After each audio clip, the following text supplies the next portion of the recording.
All right, hello.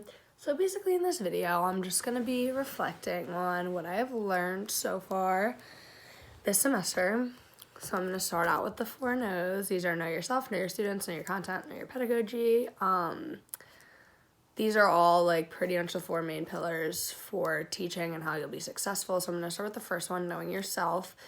I think this is the most important thing in physical education, to know your strengths and to know your weaknesses and how to apply them when you're teaching. Pretty much in order to make things run smoothly in your class, you know what you're good at, so you want to highlight that, and then you know what you're bad at, so you want to work on that. You can also take your own style of learning and teaching and kind of use that to understand the way that your students learn as well and the most effective way to teach them.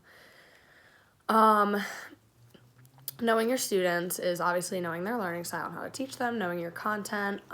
This comes with being a professional. So I'm going to move into the next topic, which is PE as an occupation versus a profession. So as an occupation, it basically is just a job. You're providing a service.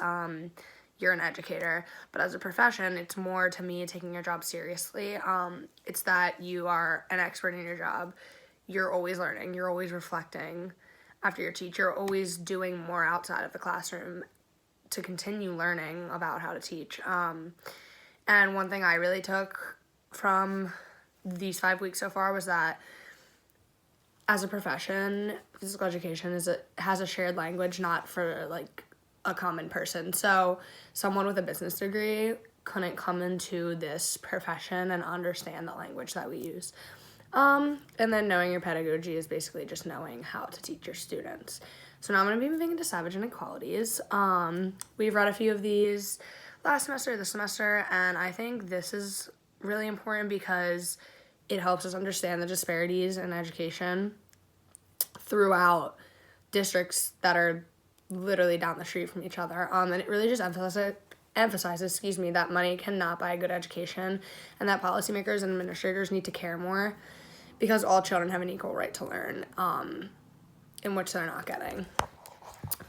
So now I'm going to move into what is PE. So physical education is a learning process that uses the three domains of teaching to teach physical activity, fitness, sports skills, locomotor, manipulative skills, team sports, games, and activities.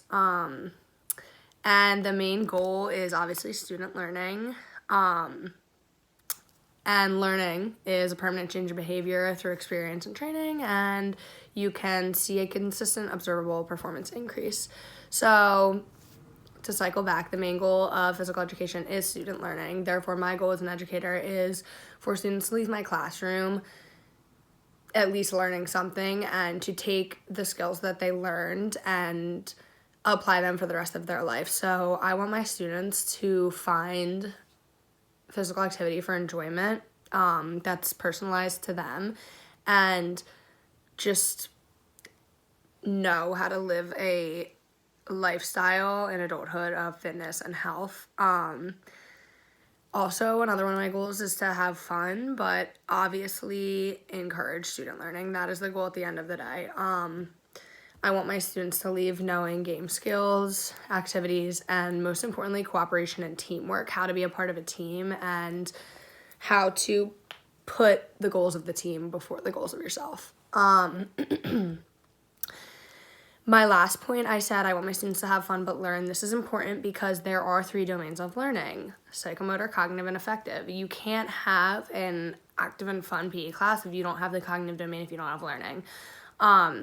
These three domains are pretty much a baseline for teachers to help plan out their classes using the standards. The psychomotor domain has to do with the physical aspect, cognitive is the mental aspect, and affective is feelings and emotions of the students. All teachers should use these when they plan lessons because it really hits every single thing that you should be doing when you're teaching. So that is pretty much what I've learned so far in the 5 weeks of class. Thank you.